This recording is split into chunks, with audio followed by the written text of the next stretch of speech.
At the conclusion of the sermon, I made reference to the verse in Daniel chapter 11, which makes the statement that those that know their God shall be strong and do exploits.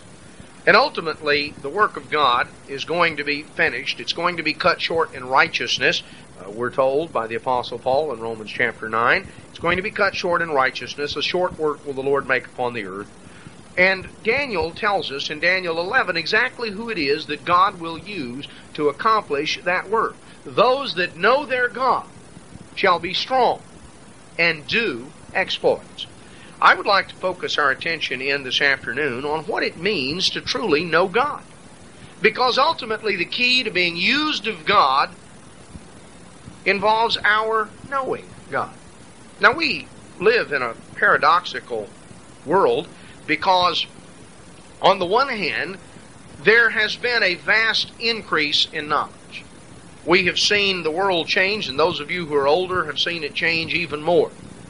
The world that has shaped up in the United States over the recent decades through this 20th century, a remarkable explosion of knowledge has taken place. And we have seen all sorts of technology increase. We've seen the advent of television, the advent of the computer, and the proliferation of computers to where now virtually everybody has got, just amazing the number of households that have personal computers and all the things that are computerized, things that often we don't even stop to think about being computerized. And until something goes wrong, then we realize they are. But there's been an explosion of knowledge. All sorts of technical knowledge has increased, and yet right along with it has been an explosion of problems. There have been wars that have ripped this world apart, and uncounted millions have died during this century. It's certainly the bloodiest century in man's history. Uncounted millions have died in warfare. Man's ability to he's used his knowledge to develop more effective weapons of warfare and to do even greater damage. And when you come down on a personal level and you look at the people whose lives are in disarray, whose lives are overwhelmed with all sorts of difficulties and problems and depression and all sorts of violence that permeates our society, when you look at all of those things that surround us, we have a paradox that while on the one hand there has been a multiplication of technical knowledge, on the other hand, there has been a multiplication of problems and difficulties that have gone along with those things. Well, let's understand a little bit about that and how that ties in terms of knowing God. We might look back in the book of Hosea chapter 4. Hosea chapter 4, verse 1, "Hear the word of the Lord, you children of Israel. For the Lord has a controversy with the inhabitants of the land, because there is no truth, nor mercy, nor knowledge of God in the land. By swearing and lying and killing and stealing and committing adultery, they break out, and blood touches blood, therefore shall the land mourn." God describes a society that is absolutely filled and permeated with violence, with lying, bearing false witness, with all sorts of violence and stealing, with immorality. Blood touches blood. One thing leads to another. God says there's no truth, nor mercy, nor knowledge of God in the land. Now, it's you go around to all sorts of places, and you can find that there are Bibles all over.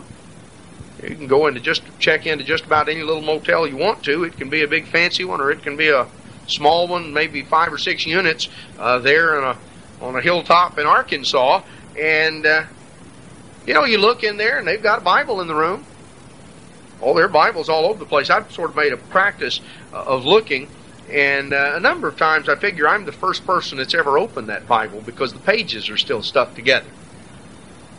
And so you realize that it's there, it's available.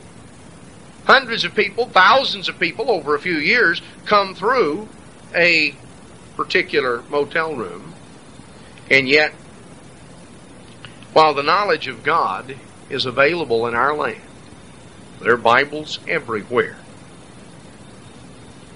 Yet, there's no knowledge of God. And the problems, the swearing, the lying, the killing, the stealing, the committing adultery, all of these things that permeate our society, that create the environment of the society in which we live, are the result of a lack of the knowledge of God. God says He has a controversy because there's no knowledge of God in the land.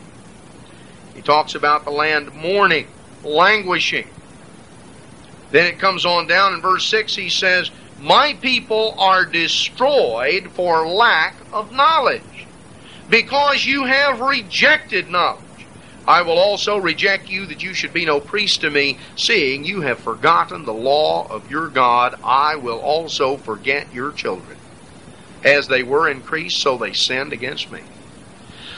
The more that our people have been blessed materially, and the more material abundance our society has had, it seems the more we have forgotten God. And the more that the violence and the lack of truth and integrity, the immorality, that has permeated everything. And so now it comes down that you can see it reflected in the public schools, you can see it reflected in popular entertainment. Realize the extent to which the society has deteriorated. If you really want a contrast, sometimes on television, if you ever see a rerun of an old show, I know occasionally that I've gotten in somewhere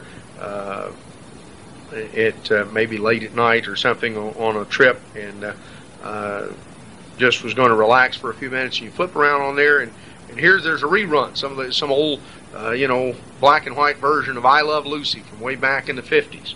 It's amazing. You look at something like that and you realize that at the time that was popular entertainment. 40 years down the road, you're struck with the total contrast in terms of just what was considered normal.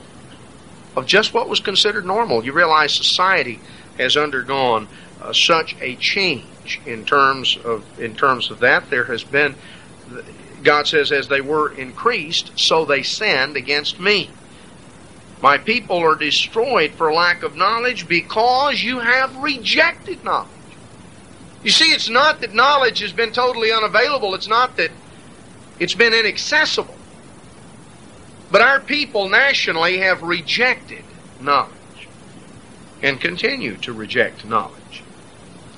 And so God talks about what people have remembered and what they have forgotten. If you want to do an interesting Bible study sometime, you might just go through the Bible and look up the places where God says remember, and then look up the places where He says forget.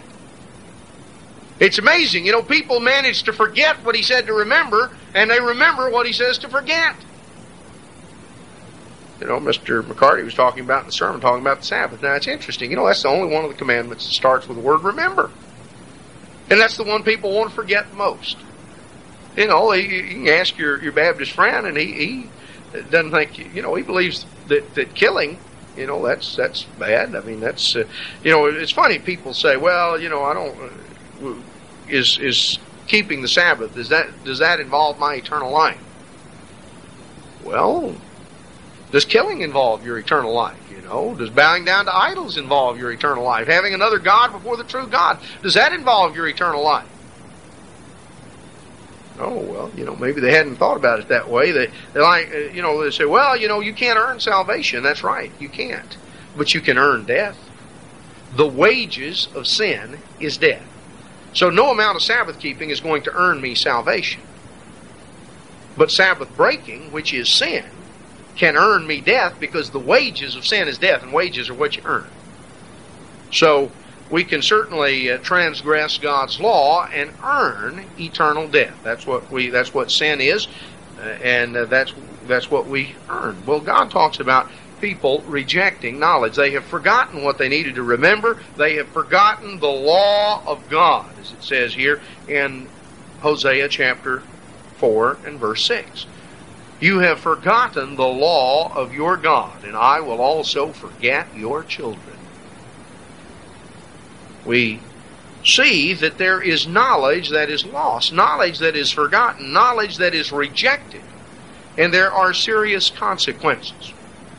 Now, what about coming to know God.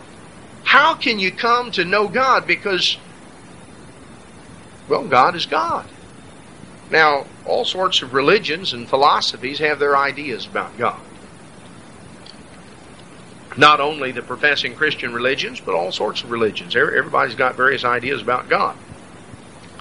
What can we know for sure about the true God? Well, we can know everything that God has chosen to reveal. And God has chosen to reveal a number of things. Let's notice back in Acts chapter 17. Acts chapter 17. And we'll pick it up down in verse 16.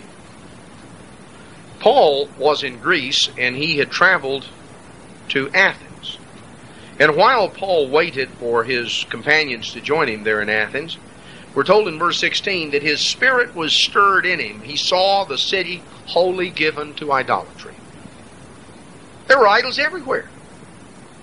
They were just filled with temples and idols. He disputed in the synagogue with the Jews and with the devout persons, those who attended, the Gentiles who attended synagogue, and in the market daily with those that met with him. Then certain philosophers of the Epicureans and the Stoics encountered him, and they said, "What will this babbler say?" Other says, "Well, he seems to be a setter forth of strange gods," because he had preached unto them Jesus and the resurrection.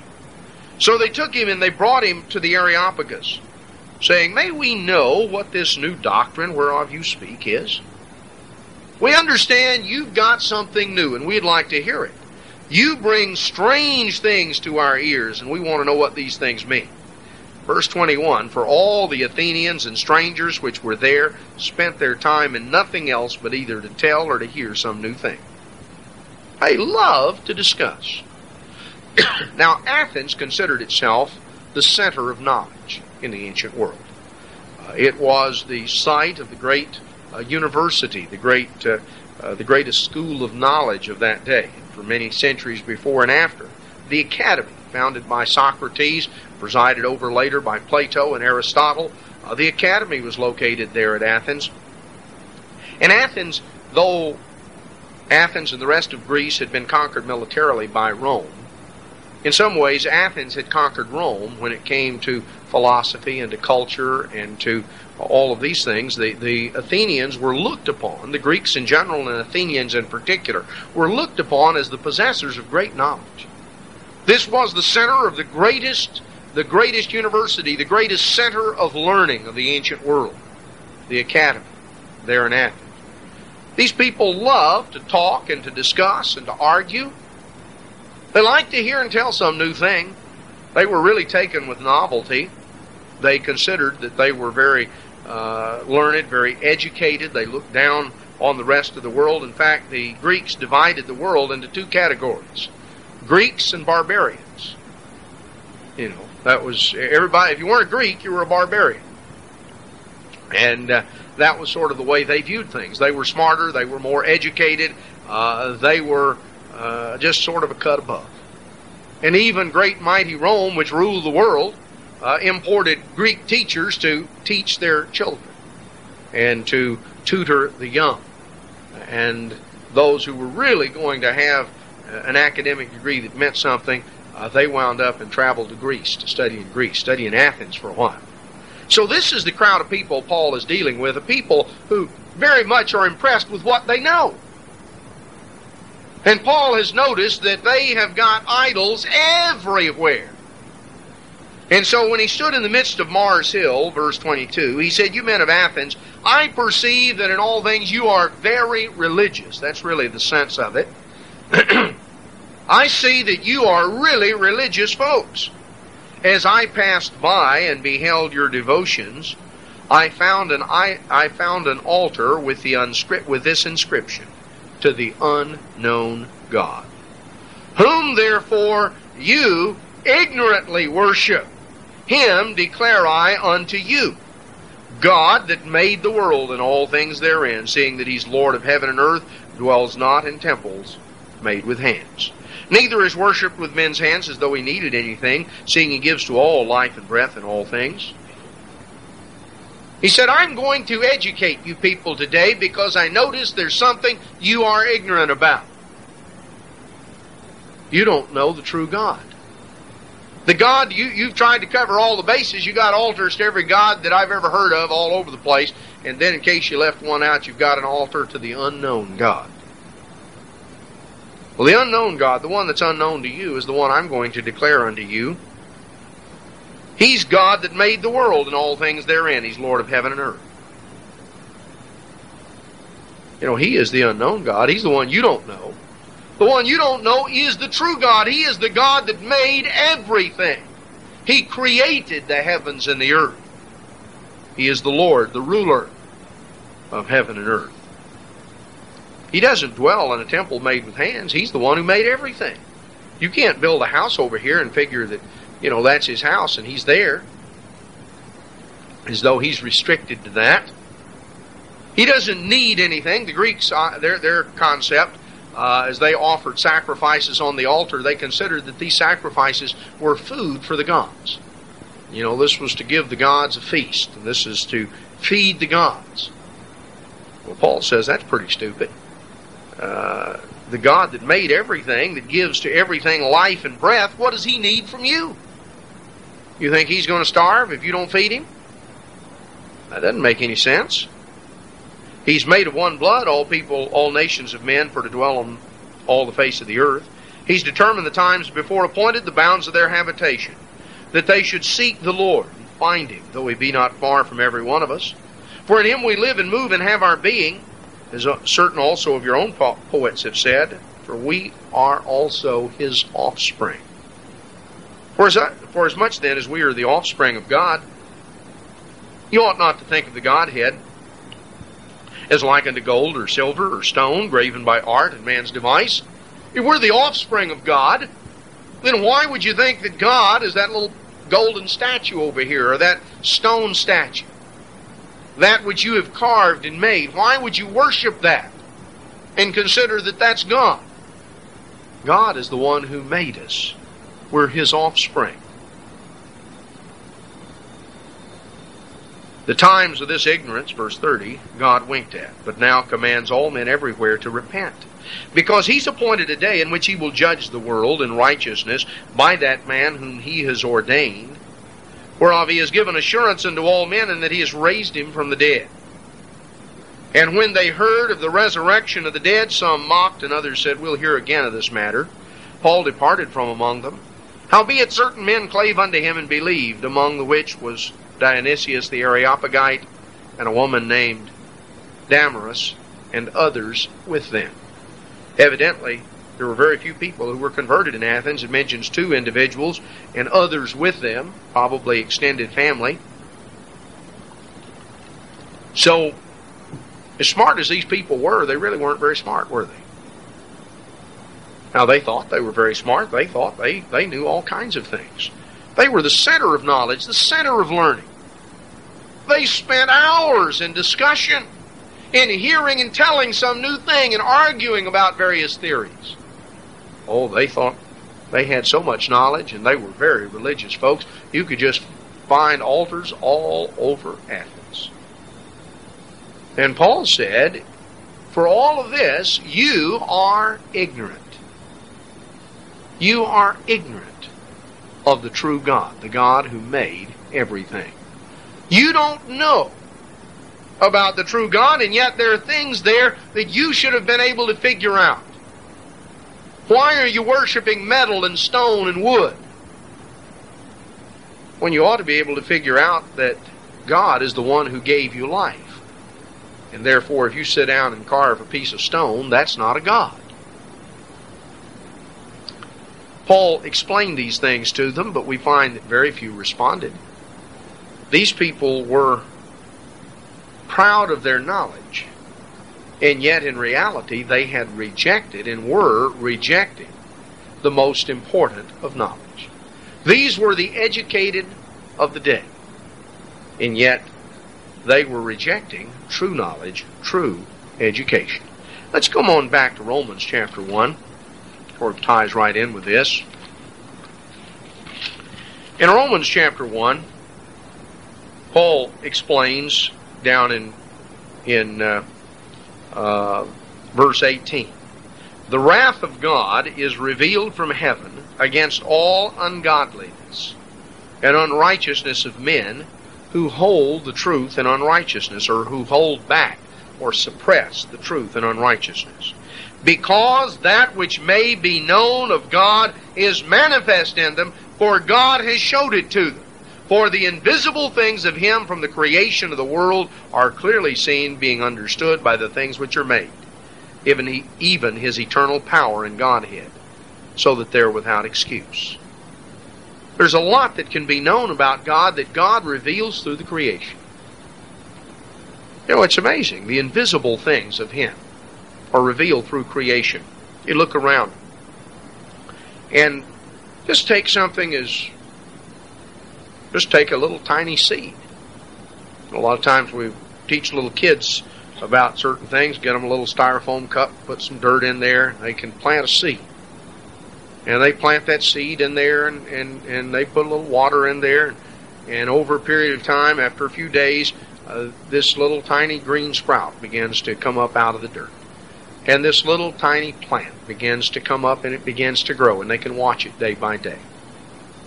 And maybe you planted a little tomato seed, and you know, this little tiny plant begins to come up, and it gets up to a certain size, and so you take them out to a place prepared there in the yard, and you let them transplant it. They take the little dirt out of the cup, the little plant, and they transplant it there, and they watch it, and it grows, and it gets up to be a much bigger plant and sturdier, and puts out, the leaves grow, and the plant grows, and then puts out blooms and blossoms, and then little tiny fruit, little tiny green tomatoes begin to appear, and they begin to grow. And they get bigger and bigger, and you watch them, and a little child comes out, and they watch over a period of weeks, and it gets, the fruit begins to mature, and it begins to change color, and finally comes to the point that one is ripe, and it's ready to be picked. And you take it out, you pick it off, you take it in the house, you slice it up, and you look in there, and here are all kinds of seeds. I mean, dozens of seeds, scores of seeds. Now, you only put one in the ground. That's an amazing thing. You put one in the ground. And out of that one, here comes up a plant, and it's loaded down with tomatoes. You take one of the tomatoes off, cut it up, and here you got all, I've never counted all the seeds in one tomato, but there's a bunch of them.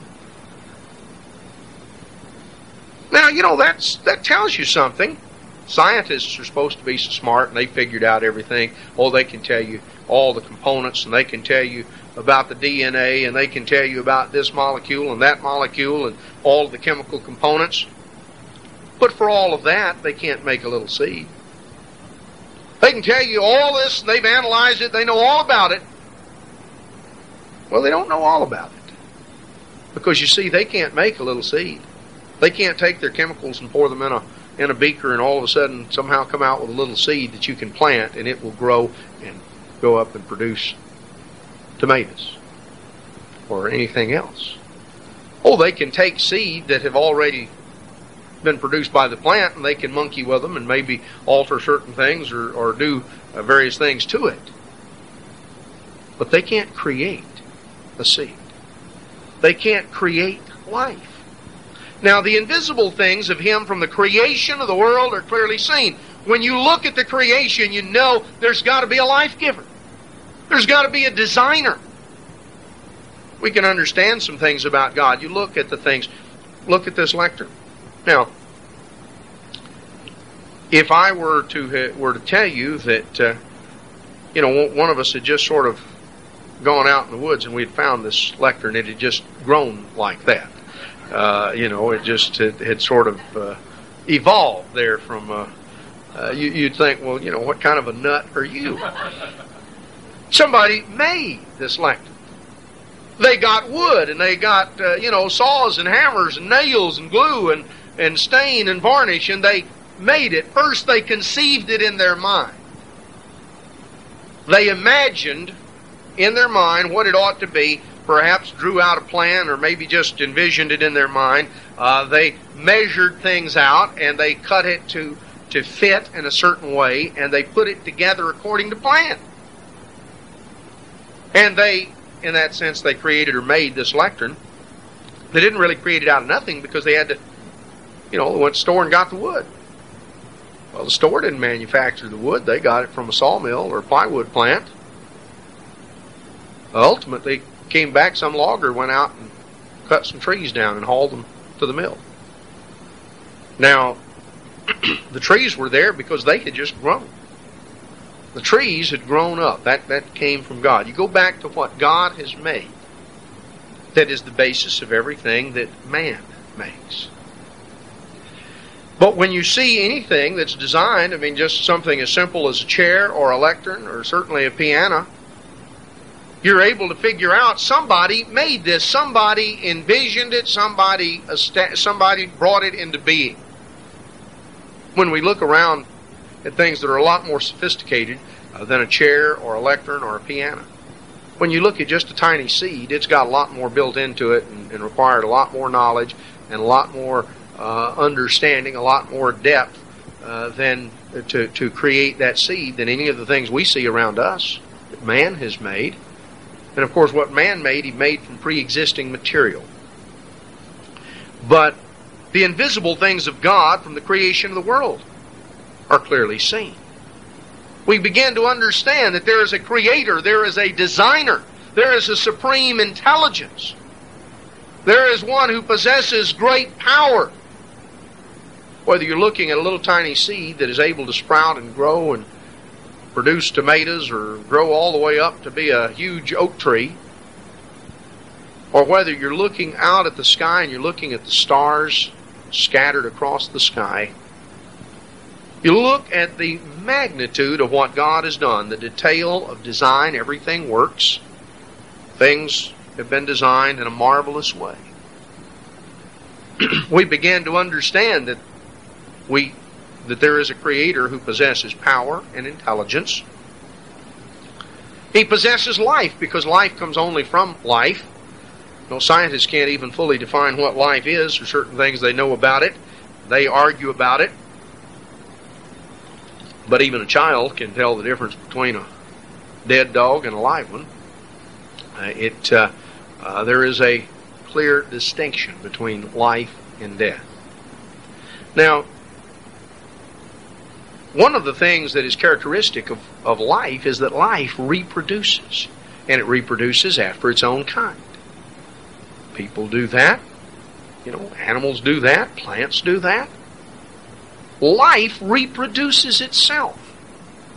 So if you start meditating on the invisible things of God, the attributes, the plan of God, one of the things you learn from the creation is that the Creator, the source of life, is built in one common characteristic of every kind of life, and that is that life reproduces itself. And so that begins to give you a little insight about the plan of God, that God is reproducing Himself. Paul explains here that there are things that are knowable about God, invisible things that are evident, clearly seen from the creation around us, things that we can understand by the things that are made. We can understand things about God's eternal power, about His Godhead. We can understand these aspects. Now, then we're told in verse 21, because that when they knew God, they glorified Him not as God, neither were thankful, but became vain in their imagination, and their foolish heart was darkened. Here's a progression, you see, by professing themselves to be wise, they became fools, and changed the glory of the uncorruptible God into an image, made like unto corruptible man, to birds, four-footed beasts, creeping things. Wherefore God also gave them up to uncleanness through the lusts of their own heart, to dishonor their own bodies between themselves. You see, there was a progression. Now, the Greeks were notorious for their immorality.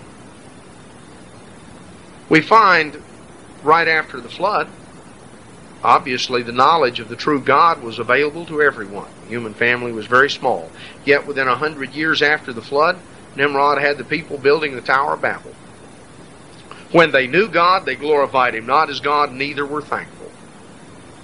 You see, ultimately, the key to it, anciently and today, is where it talks about God giving them up to uncleanness. You see, people didn't want to be inhibited in terms of their behavior. They rebelled at the idea that there was a supreme creator who set rules and who said, thou shalt not do this, thou shalt do that. Oh boy, that antagonizes, that gets the hackles up on people. I've had people tell me, say, well, I'll do it because I want to, but I don't want somebody telling me I have to. Oh, that's certainly a wonderful attitude. You read about that all through the Bible. God says, don't let anybody tell you you have to. Well, when you go back and you read the commandments, you find that God tells us we have to do a lot of things. And He tells us now there are alternatives. He said, I set before you life and death. That's the alternative. I set before you good and evil. Take your choice. Choose life. Choose good. Choose life that you and your seed may live. Understand, though, there is an alternative. The alternative is death. Boy, people, they don't like that. The hackles sort of go up. Well, Paul explains that in Romans. He says the carnal mind is enmity against God. That's why the hackles go up. That's why people don't like being told what to do, because the carnal mind is enmity against God. The carnal mind is rebellious against the law of God. It's enmity against God, not subject to the law of God, neither indeed can be. See, that's the carnal mind. People want to do what they want to do, and they don't like the idea of being inhibited by certain rules and standards. So it's certainly convenient for them to say that God is dead, or God is far off somewhere, or God is just sort of a blob. God is, whatever. God is sort of the feeling, the good feeling within you. All the crazy ideas that they've come up with, the whole concept of evolution, which permeates the so-called educated world, you sort of get the idea our educated world is just about as smart as the educated world back in Paul's day. They would really be compatible. The university mindset of our day and the university mindset back in the days of the Apostle Paul. So many of these people, for all of their talk about knowledge and truth, weren't really after truth, because truth gets down to involving the way we live. Now that's what we're going to see as we go on. God reveals Himself through the creation. God makes Himself knowable through the world around us, and there are things that we can see. God also has stepped into history and has performed great dramatic actions of intervention that have made certain things knowable. But a lot of people reject that as well. Back in Exodus 9, in verse 27, let's notice, Pharaoh sent and called for Moses and Aaron. And he said unto them, I've sinned this time.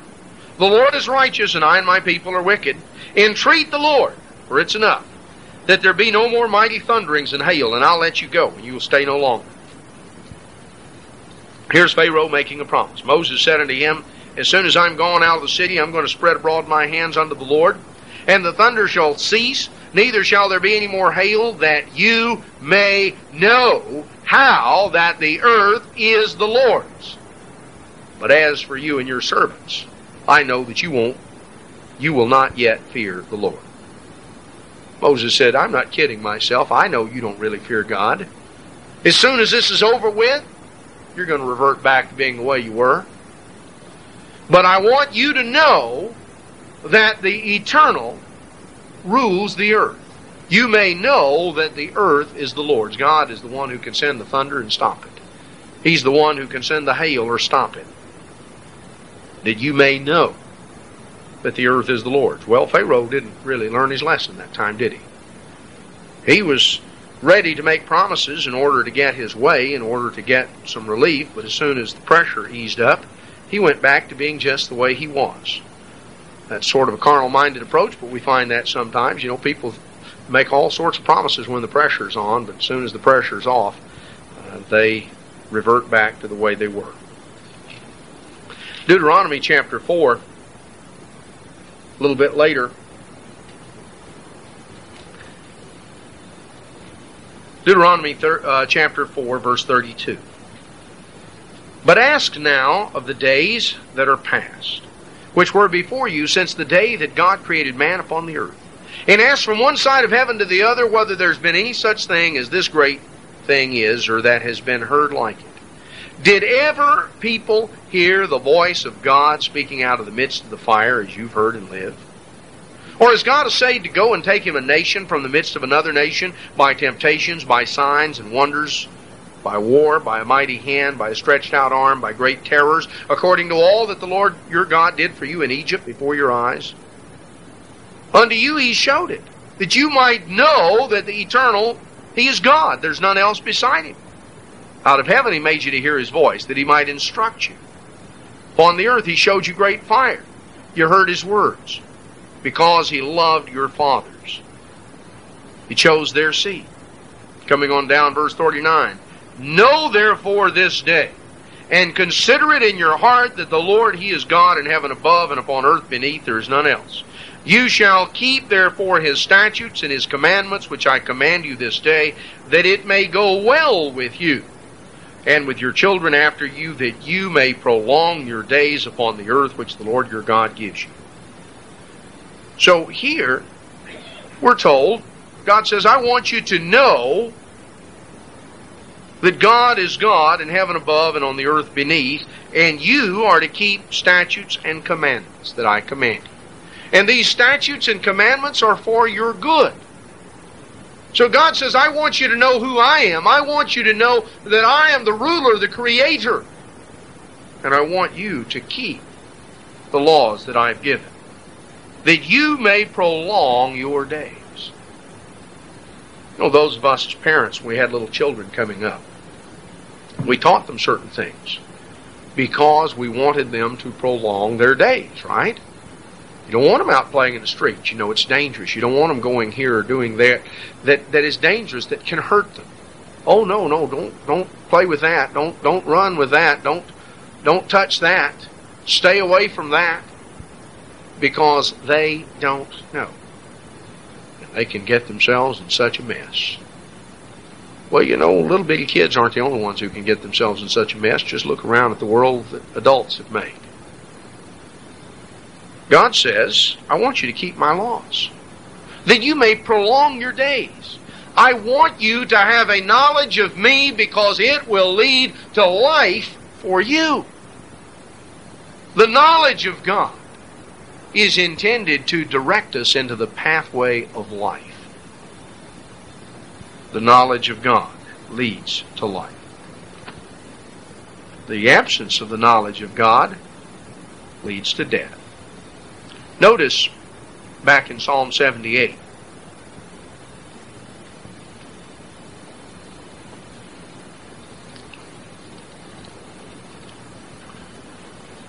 We're told in verse 5 of Psalm 78, He established a testimony in Jacob, appointed a law in Israel, which He commanded our fathers that they should make them known to their children, that the generation to come might know them, even the children which should be born, who should arise and declare them to their children, that they might set their hope in God and not forget the works of God, but keep His commandments. So one generation was to teach knowledge to the next generation, that they might set their hope in God, that they might not forget the works of God, that they might keep His commandments. So God wants us to have hope. He wants us to understand that there's meaning to life. We can set our hope in God. We're not to forget the works of God. That's the basis of faith, of being able to have confidence and reliance on God.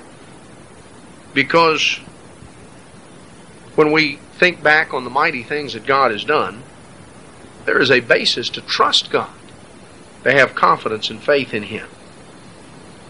They may set their hope in God, not forget His works, but keep His commandments. You see, that's what the knowledge of God leads to. Hope and faith and obedience. Not be as their fathers, a stubborn and rebellious generation, We read on down in verse 11 of those who forgot His works and His wonders which He had showed them.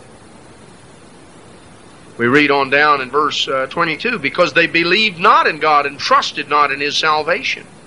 Though He had commanded the clouds from above and opened the doors of heaven, rained down manna, given them the corn of heaven. We're told in verse 56, they tempted and provoked the Most High God, kept not His testimonies, turned back and dealt unfaithfully like their fathers. So we find what Israel did. They departed from the knowledge of God, and they brought untold punishment and misery and suffering upon themselves and their descendants. But God wanted them to pass on a knowledge from one generation to the next, that they might set their hope in Him, might not forget His works, and may keep His commandments. Now let's go back to Psalm 9. Psalm 9, verse 10. At verse 9, let's pick it up in verse 9. Psalm 9, verse 9. The Lord also will be a refuge for the oppressed, a refuge in times of trouble. And they that know your name will put their trust in you, for you, Eternal, have not forsaken them that seek you. Now what does it mean, those who know your name will put their trust in you? You know, there are those who have the idea of what's called the sacred names group. Their idea is that you've got to know the correct Hebrew pronunciation of the name of God. That's what it means to know God's name. Well, as you might expect, they argue, there are a number of those groups, and they argue among themselves because they can't agree on what the right pronunciation of the Hebrew is. And not only can they not agree on it, nobody else can either, because none of us have heard the way it was pronounced way back when. What is it that is primarily important about a name in the Bible? Is it the phonetic sound? You know, there's no name in the Bible that we pronounce exactly the way those people pronounced it. They spoke a different language. And you pronounce the letters of the alphabet and sounds differently. We spell out the same word. You know, you can spell it out in English, or you can just spell it out in certain words that are spelled the same in English, or you would pronounce it the same. You would pronounce it one way in English, another way in French. For instance, down in South Louisiana, we had we had family down there, Mr. and Mrs. Richard. Now, you looked at it, you'd think their name was Richard. Well, their name isn't Richard, it's Richard. All you got to do is go to Lake Charles and ask them. They'll tell you. You know, and it's some of these names down there we look at. Every language has its own rules of pronunciation. The thing that is important about names in the Bible is not the phonetic sound, because you know, if the phonetic sound was the crucial thing, then you know, what about somebody with a speech impediment that couldn't even make that sound? You know, there are people who, for some reason or another, can't make certain sounds. You see, the phonetic sound isn't the crucial thing; it is the meaning of the name. In Hebrew, God's names in Hebrew had meaning to the people who spoke Hebrew. And they meant the everlasting, or the ever-living, or the eternal, or the almighty. They had reference to the attributes and the characteristics of God.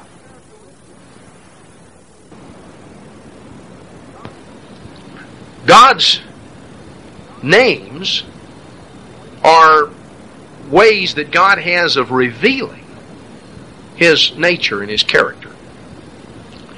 So when those names were given in the Hebrew language, it was because those people spoke Hebrew. You think Hebrew's the only language God understands? He has trouble knowing knowing that you're calling Him if you use another language, or you don't have your accent particularly right. You know, Hebrew language has evolved and changed and developed just like other languages. But the people, God's names in Hebrew had meaning to people who spoke Hebrew. They revealed things about God. We translate those names into English, and they tell us things about God. Back in the book of Revelation, Christ said, "I am Alpha and Omega, the beginning and the end." Well, Revelation was written in the Greek language. And when God revealed Himself in Hebrew, as the eternal, the ever-living, the one who is and was and is to be, Yahweh, when you get back to the book of Revelation, and he's speaking to people who didn't understand Hebrew language, he said, I'm Alpha and Omega. Well, they understood that. Those were the first and last letters of the Greek alphabet. I'm the beginning and the end. I'm the start and the finish. I am the eternal. I encompass everything. God's names reveal God.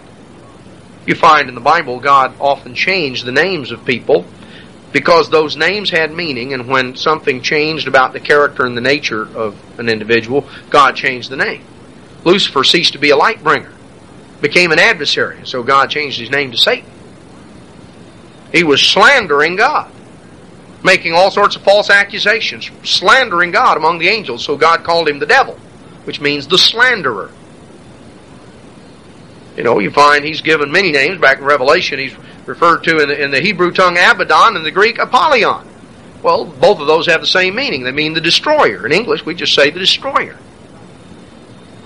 God changed Abram's name to Abraham. I'm going to make you the father of a multitude. Poor old Abraham was 99 and didn't have any kids. And, you know, God said, we're going to call you from now on father of a multitude. And now I tell you, that was faith on Abraham's part. And you might think, you know, human nature hadn't changed a whole lot, so you figure that a lot of folks, when they heard that announcement, sort of smiled and thought that that didn't make much sense to them, that he should be known as father of a multitude from then on. But see, they didn't look at it the way God looked at it, because God looked at what he was going to produce through Abraham and through the family that was going to come from Abraham. And so God called him what he was in faith. He was father of a multitude. He waited all his life and had one son. And that one son had two sons. So you think, well, things aren't increasing real rapidly here. You know, decades are passing, and we've gotten finally from one to two. And God told Isaac that one of those two didn't count. Forget about him. We're going to just use one of them again, Jacob. But then Jacob had 12 sons. And then the numbers began to multiply. But you see, God does things on his schedule. He does them his way. Those who know your name shall put their trust in you. To really know who God is, that's what it means. To know his character, his attributes. If you really know who God is, knowing the nature, the characteristics, the attributes of God, then you put your trust there. God will not forsake and has not forsaken those who seek him. In 1 Corinthians chapter 2, Paul explains that there's an aspect of knowledge that is only gained through spiritual insight. 1 Corinthians 2:9, as it is written, eye has not seen, nor ear heard, neither has entered into the heart of man the things which God has prepared for them that love him. But God has revealed them unto us by his Spirit. For the Spirit searches all things, yea, the deep things of God. God's Spirit enables us to understand what we could never figure out on our own. People can't arrive at the truth of God simply by what they can see or hear, or what they can imagine. See, that's why all the philosophies and the religions devised by man are useless. People talk about man's search for God. Well, since eye can't see, ear can't hear, and it can't even enter into the heart of man the things that God has prepared, then man's search for God, if that's all there is, doesn't amount to a whole lot. What's important is God's revelation to man. And if we're searching for the true God, searching for what God has revealed about himself, which is revealed through his Spirit.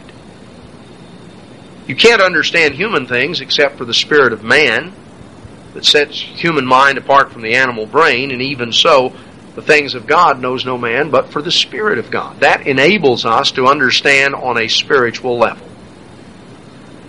See, the natural man, verse 14, receives not the things of the Spirit of God, they're foolishness unto him, neither can he know them, because they're spiritually discerned.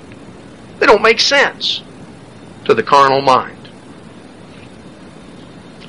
We can know about God what God has chosen to reveal. He reveals through creation. He reveals through His mighty workings in history. He reveals the attributes and the nature of Himself. He reveals through His Spirit. But ultimately, the knowledge of God is not simply theoretical. It's not just something you can somehow be told about by somebody else. The knowledge of God is very personal. In the book of Judges, chapter 2, is an interesting statement. In Judges, chapter 2 and verse 10, verse 8, we're told that Joshua died, and he was buried, verse 9. And verse 10, also all that generation were gathered unto their fathers, and there arose another generation after them, which knew not the Lord, nor yet the works which He had done for Israel. They didn't know it in the sense of having personally experienced it. Oh, they knew about it. They'd heard about it. They'd grown up, coming up to Shiloh for the feast. They had grown up with a knowledge about the Sabbath and the Sabbath and the holy days and various of these things that they went through the motions of year by year with their families. They had heard stories about the time in the wilderness. But as the generation that had experienced it died off, another generation arose, and they had not had a personal encounter and experience with God in their own lives. You see, one generation can teach another generation about God. And that's good and proper, and as it should be. But each generation must come to know God for itself. Each generation must establish a personal relationship with God. Ultimately, knowledge of God is personal. And it involves experience. It involves having a relationship with God, an experience with God. In 1 Samuel 2:12, we're told that Eli's two sons, which are mentioned here, 1 Samuel 2:12, the sons of Eli were sons of Belial. They knew not the Lord. Now these were grown men. They were priests. They knew a lot of things about God. They knew about the Sabbath and the holy days. They certainly understood more about how to carry out the rituals of Leviticus than you and I do, because they were constantly carrying those things out. They were going through the motions. They were there at the tabernacle. They had grown up around these things. But God indicts them. He says they're sons of the devil. They did not know God. God wasn't real to them. It was simply a job. It was a position of power. They used it to gain advantage for themselves. God was unreal. They didn't know God. You remember the story later on. The Philistines attacked and were winning. They had a very superstitious concept of God. They viewed the ark of God as a good luck charm. It was sort of like a little box, and God was in the box, and He would take care of things. So if you remember, the two sons of Eli, Phinehas and Hophni, went carting the ark out to the Philistines. They were going to lead Israel into battle. This was going to win the battle. Well, Phinehas and Hophni were killed, and the ark was taken. The ark was not a magic box, and God was somehow in the box. Phinehas and Hophni didn't know God. They didn't have a clue. God wasn't real to them.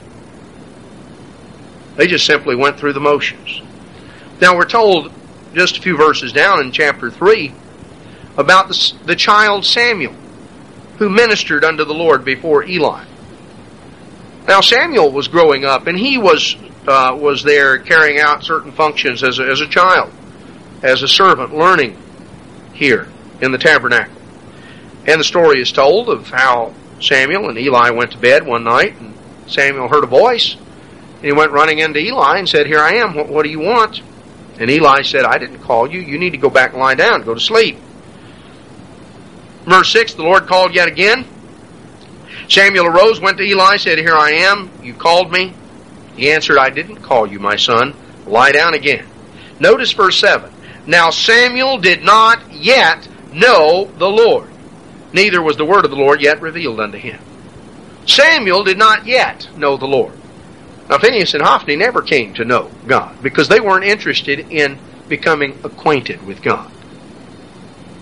They weren't interested in becoming acquainted. Samuel was. You see, God called and Samuel answered. Samuel responded. Samuel desired to come to know God. To move beyond simply knowing about God, having heard certain things, but to truly knowing God. Let's go over to the book of Psalms, chapter 25. Chapter 25, here in the book of Psalms. Notice what David said in verse 1, Unto you, O Lord, do I lift up my soul. O my God, I trust in you. Let me not be ashamed. Let not my enemies triumph over me. Verse 4, Show me your ways, O Lord. Teach me your paths. Lead me in your truth. Teach me, for you're the God of my salvation. Verse 7, Remember not the sins of my youth, nor my transgressions according to your mercy. Remember you me for goodness sake, O Lord. Verse 9, The meek will he guide in judgment, the meek will he teach his ways. All the paths of the Lord are mercy and truth to such as keep his covenant and his testimonies. Verse 14, The secret of the Lord is with them that fear him. He will show them his covenant. Who will he guide in judgment? Who will he teach his ways? The meek. Who will he open knowledge up to? To whom will the secret of the Lord be revealed? To those that fear him. So we see that two very necessary characteristics to come to know God. One is meekness and the other is the fear of God. The deep reverence and awe of God on the one hand, as well as genuine meekness. Recognizing our lack of self-sufficiency, recognizing our need to have God take care of us and fight our battles. A yielded, humble attitude. Recognizing how great God is and how weak and powerless we are by comparison. Those who have that attitude of meekness, He will guide in judgment and teach His ways. Those who really fear Him, who really stand in awe of Him, He will open the minds of those people to be able to understand truth to a greater and greater extent. But you see, it takes a certain attitude to come to a knowledge of God, to come to know God. You've got to experience God in a personal way.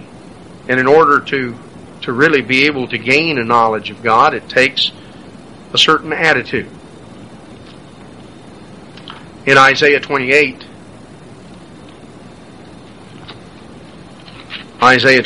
verse 9, Whom will He teach knowledge? To whom will He make understand doctrine? Them that are weaned from the milk, and drawn from the breast, for precept must be upon precept, precept upon precept, line upon line, here a little, there a little. The Bible is written in such a way that you've got to put the whole story together. Precept upon precept, line upon line. You've got to build it.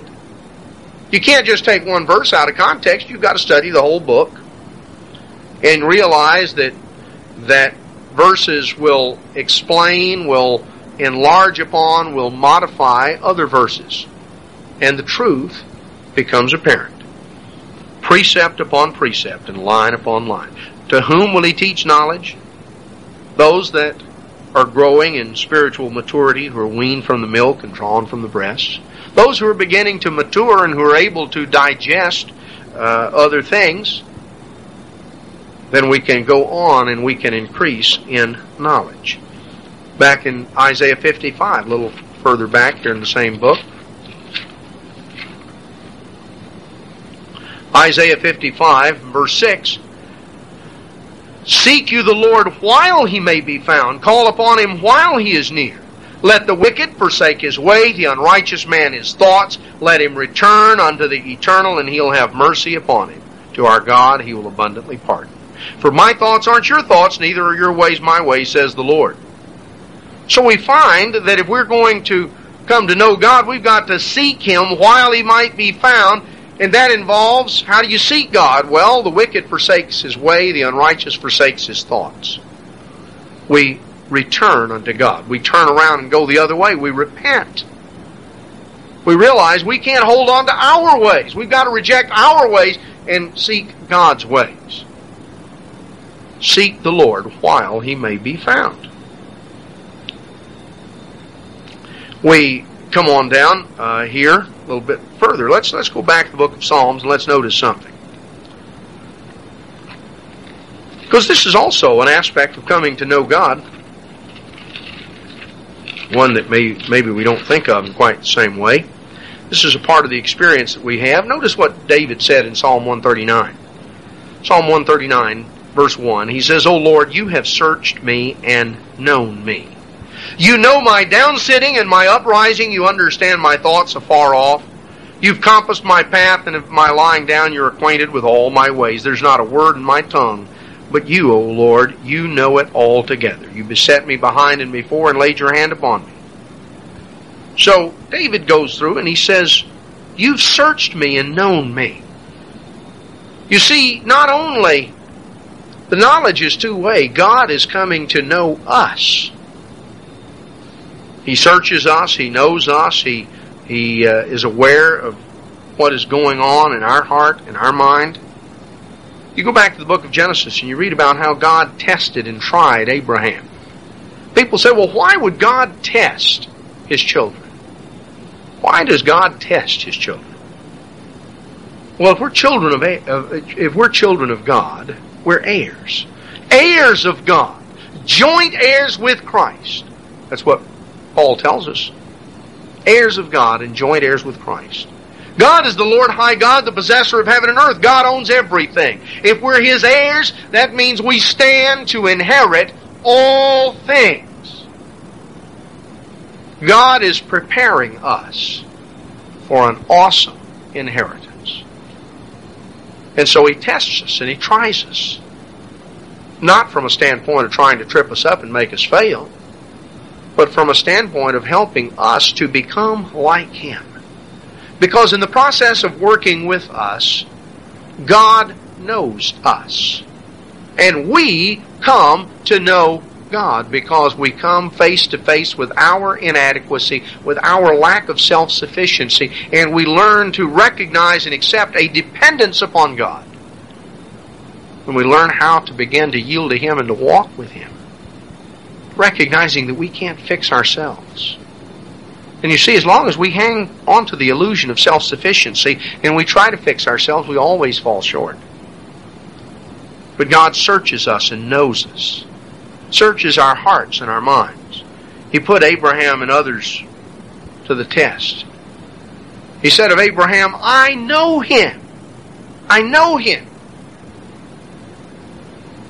God knew Abraham because He tested and tried Abraham.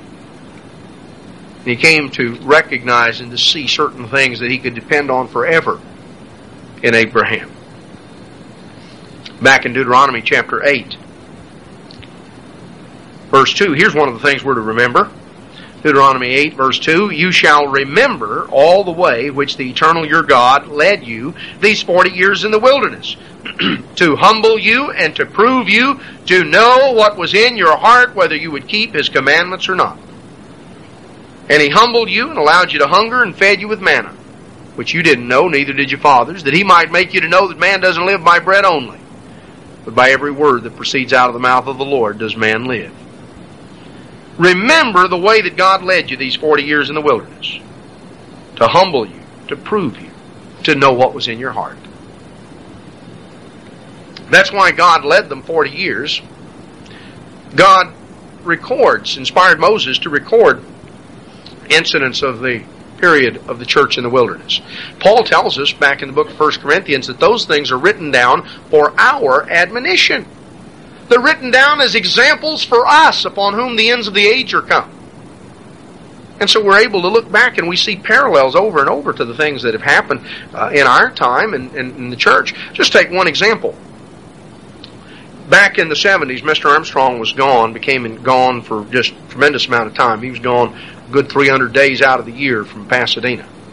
There was a period of time of watering down and liberalism that came into the church, and finally, after his heart attack, Mr. Armstrong came to take back charge and to, as he said, set things back on the track. Now, you go to the book of Exodus, And you read about Moses going up in the wilderness, and he was gone for 40 days. And during the course of that 40 days, you remember the story, they had made a golden calf, and they were dancing around the golden calf. They made him a god just like they used to have in Egypt.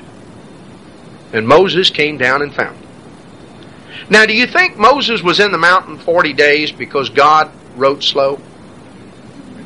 I mean, after all, he was writing with his finger on tables of stone. If you try to write with your finger on tables of stone, it'd probably take you a long time to get much written, wouldn't it? Well, it didn't take God a long time to get things written. It didn't take Moses 40 days because God was sort of slow and he couldn't type fast or he couldn't write fast. You know, God could have got Moses up and down in a day's time. He could have had it all prepared, given it to him, sending him back down. God wanted Moses to spend 40 days away from the children of Israel. The children of Israel, after a while, they said, we don't know if he's coming back. We think we'll make us some gods like we used to have in Egypt. You see, they had opportunity to make manifest what was in their heart. You know, you think God didn't have any idea about what was going to happen? Mr. Armstrong was gone all this time in the 70s.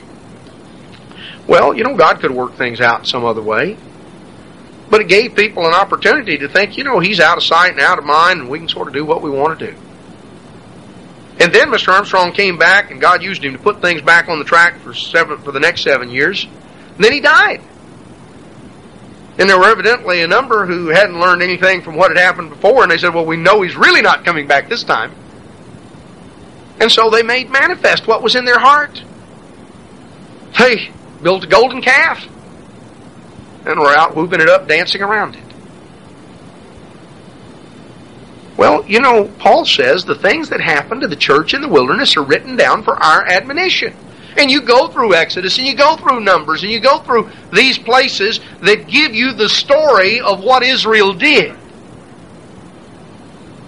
And the reason God allowed them to spend that time in the wilderness was to humble them, to prove them, to know what was in their heart.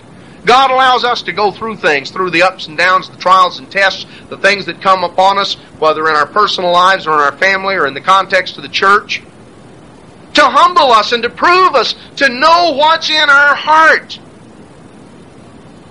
You see, God is proving and testing us. God is coming to know us, and He's giving us the chance to come to know Him most fully and completely. We come to know God through Jesus Christ. Jesus Christ told His disciples in John 14, verse 6, He says, I am the way, the truth, and the life. No man comes unto the Father but by me. I'm the way you come to God. I'm the way you come to know God. I'm the means of access. I'm the most complete and perfect revelation of the Father. I've come to reveal the Father. You don't know the Father, and I've come to reveal Him, to help you to know what He's really like.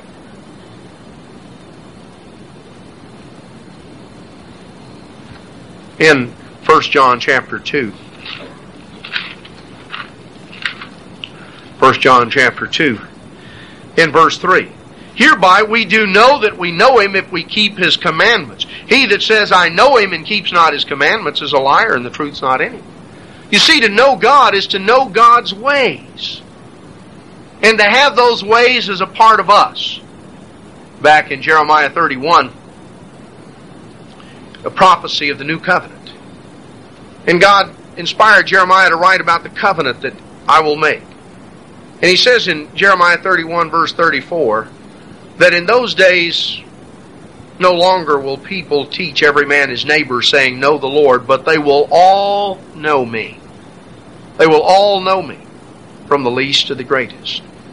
The new covenant has to do with having the laws of God written in our hearts and minds, having our nature transformed, coming into a personal relationship and acquaintance with God, having His nature, becoming partakers of the divine nature, coming to know God and to be known of God, having a relationship with Him that is developed through the ups and downs and the trials and the tests of life.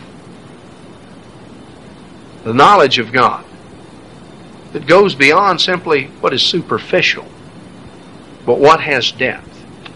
Notice the way Paul expresses it in 2 Corinthians chapter 3.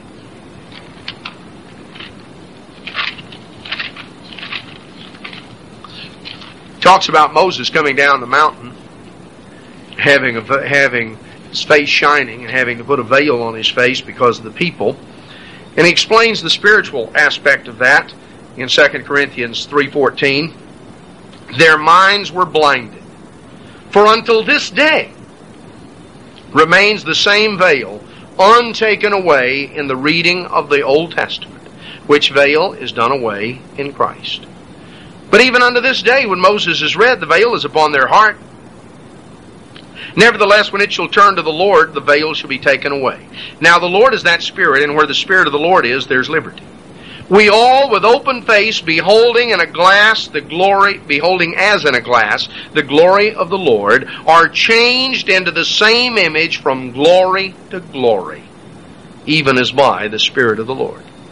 So he talks about the veil being lifted, and our minds being open to understand. You can't understand the full meaning and impact of the Old Testament without Christ's revelation in the New. Then the whole thing fits together and you understand the spirit and intent, the purpose that lay behind what was revealed in the Old. The veil is lifted and we have spiritual insight.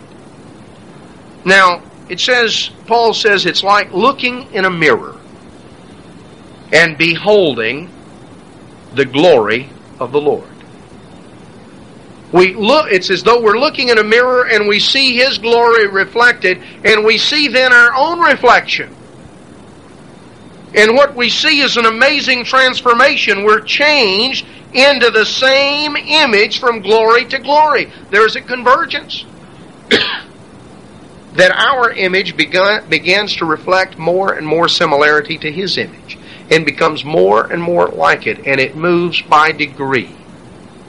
By degree, we're being changed and transformed to become like Him by the Spirit of the Lord.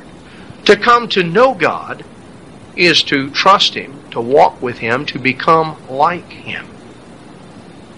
To come to know Him, to come to experience the reality of God in our lives, to yield ourselves to Him, to trust Him, to walk with Him, to have His ways become more a part of us as we're seeking for those ways and yearning for them.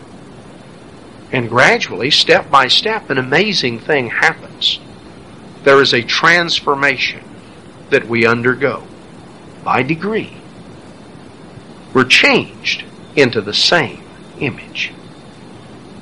The time is coming when the knowledge of God will cover the earth like the waters cover the sea. We're told about that back in Isaiah 11, verse 9. They'll not hurt nor destroy in all my holy mountain, but the earth will be filled with the knowledge of God like the waters cover the sea. You see, the result of the knowledge of God will be peace, will be joy, will be happiness. The pain, the sorrow, the suffering, all of the violence and the heartache and the hurt will be banished away, because the knowledge of God will produce peace and will produce every good thing. We have an opportunity to come to know God in a world cut off from God, if we seek Him and walk with Him, seeking to come to know God in a very real and personal way. The world, our nation, will be destroyed for lack of knowledge, a rejection of the knowledge of God. Brethren, we have the opportunity to embrace that knowledge, to seek that knowledge, to have that knowledge become a part of us, and ultimately to know as we are known, as Paul expressed it in 1 Corinthians 13. Ultimately to know as we are known, to have that fullness of the knowledge of God. Right now, step by step, God is changing and transforming us as we will yield to Him and walk with Him and seek Him and seek His ways. And that knowledge is a knowledge that will transform not only us, but ultimately the whole world.